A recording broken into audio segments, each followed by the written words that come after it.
All right, guys, starting with the injury stuff. A lot of this stuff isn't still confirmed yet. You guys know we're at the Greenbrier. We had an MRI truck scheduled up here, and that truck broke last night. So the local hospital is helping us out with MRIs, but that's why we're behind on everything. We've gone back so far. We got Jimmy with a high ankle. We'll see how that goes this week.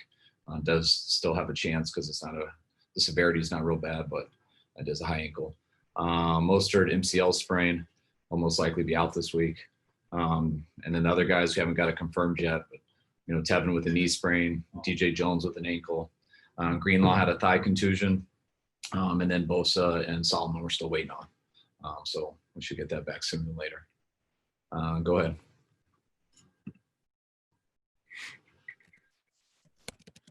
Hey, Kyle, there's a report about you guys, I guess, agreeing to terms with Ziggy Ansah. Is that true? And what potentially could he bring to you guys amid all these injury issues? Yeah, we agreed to terms with Ziggy. Once he passes the COVID test and everything, it should be official, and hopefully we can get him in here for Wednesday practicing. I played against Ziggy a ton.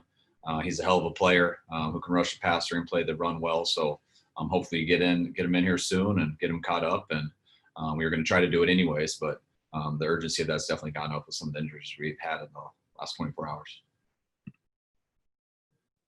Hi, Kyle. Sorry if I missed it in that list of injuries, but with D Ford, have you gotten more information on his neck injury or whatever the severity of that might be?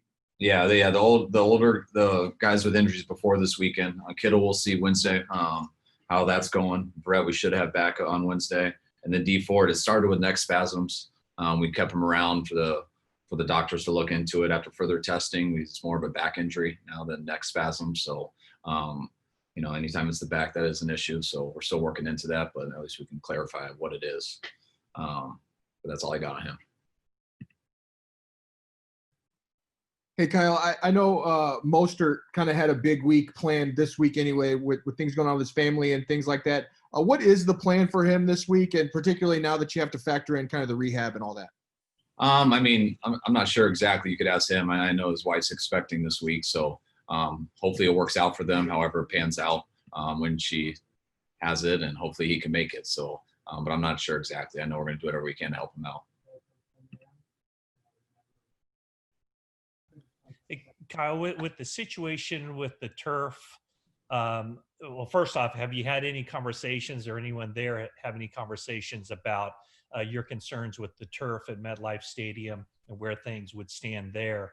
But also with George coming off the knee, do you have to really give that a second thought of whether that's something you guys really want to do to bring him back with the concerns you have over the field surface there at MetLife? We always will think about that with everything, especially with George coming back and especially the issue with the field. So nothing's changed with me with the field yet.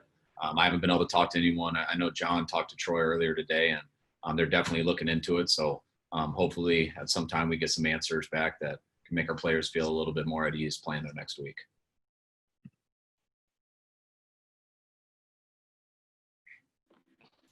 Kind of maybe an obvious question, but I guess the implications of losing a player like Nick Bosa, I guess, what would you say they are, and how can you try to at least fill in, if not fully compensate for his loss?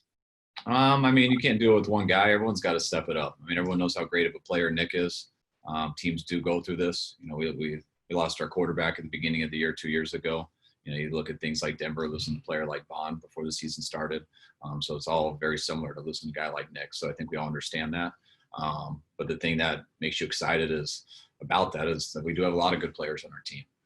Players that people know about who I think can still get better. And I also think there's a lot of people that people don't know about who this opens up opportunities for can get better. So, you lose a great guy like that. It's tough.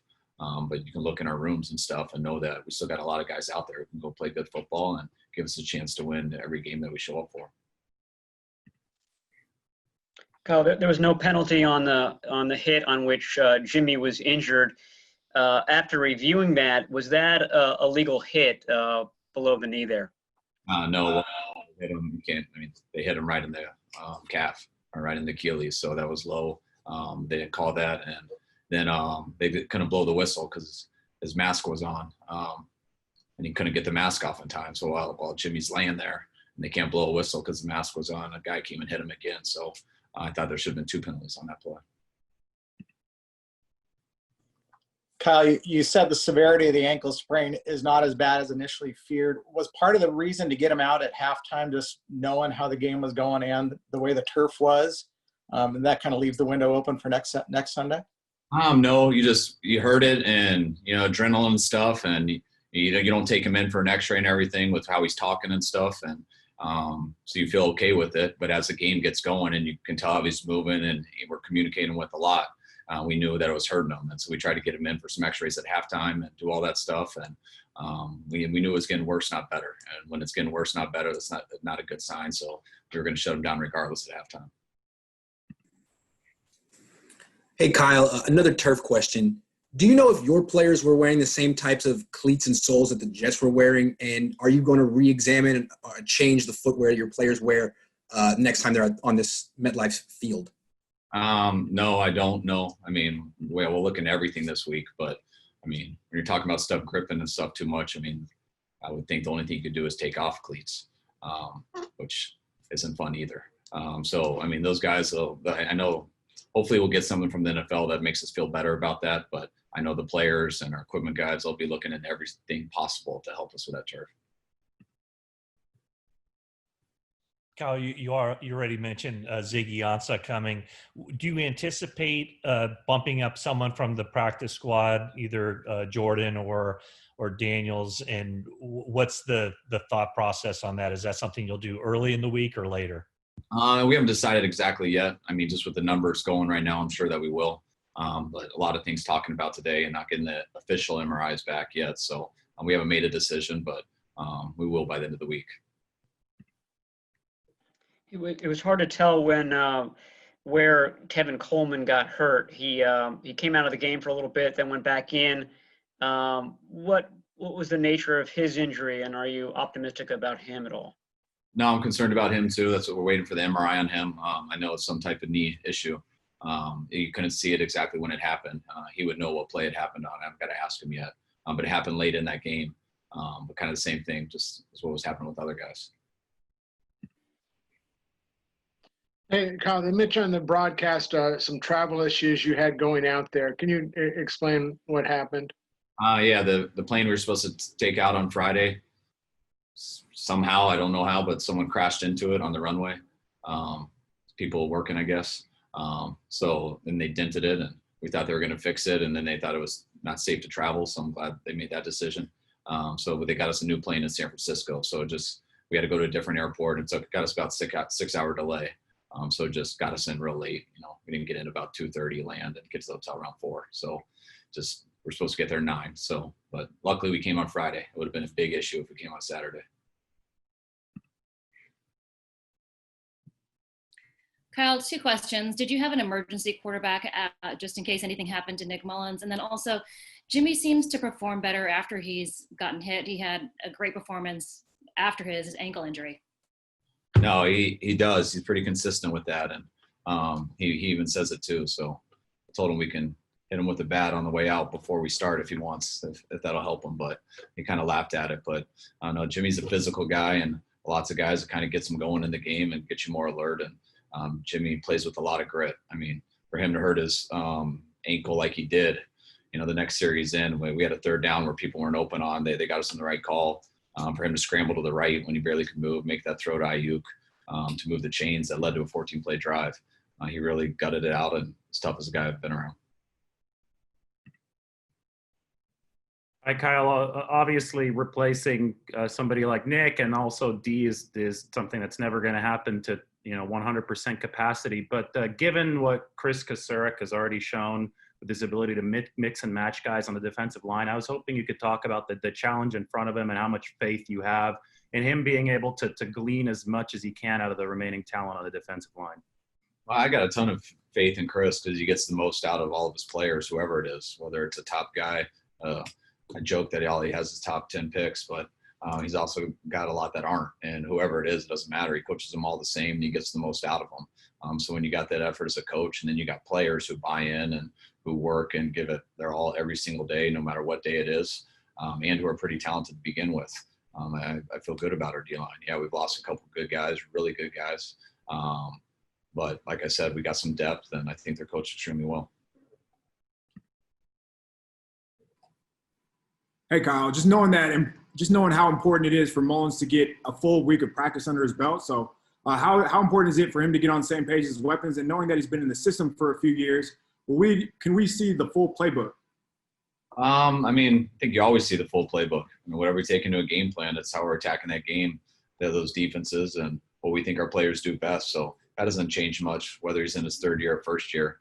I'm just, I think it'll be good for Nick to get in there with the first O a little bit more. I thought our cadence was a little bit off when we switched in the second half, just with the rhythm wasn't exact same. It took a little bit for the center, the O-line, and Nick to get used to. So I think that'll be good for the whole group just to work together a little bit more. Because if that is the case on Sunday, it's a lot easier working together than just starting in the third quarter. Kyle, with Nick and with Jimmy, if he can't go on Sunday, do you kind of assess Nick's performance and kind of see where he's at if Jimmy is iffy next week too? Sorry, what do you mean? I mean, do you sort of look at Nick and see where he's at in terms of maybe, holding Jimmy back another week to protect his ankle? No, I mean, Jimmy's our guy. And I mean, if he's good to go and the doctors say he's healthy and he can go out there and protect himself. And if Jimmy feels confident in doing it and gives us the best chance to win in that case, then Jimmy will be out there. If Jimmy's not safe, then he can't protect himself, then we'll go with Nick. Kyle, I realize that injuries are part of the game, and you've been through this, maybe not to this degree before, but before you really turn the page and start looking at the Giants, do you and your staff take some time to just vent and curse what's happened here over the last week? Yeah, you do that. You do that pretty much every Sunday night. Usually you do it after losses. This was one that felt really good about the win, but we had some time to bitch a little bit about some of our unluckiness with the injuries, especially taking the plane ride together and being here last night at the hotel together. But it's also a good challenge too. And, we're a lot more equipped for this than we were a few years ago. When you lose some guys, and I mean, I keep saying it, but I mean it. We got a lot of other good guys too. You can't replace some of those guys we've lost, of course, but collectively, I know we got a good team, and it's not just me who feels that. I know our players know that, and I know a lot of guys are excited for opportunities.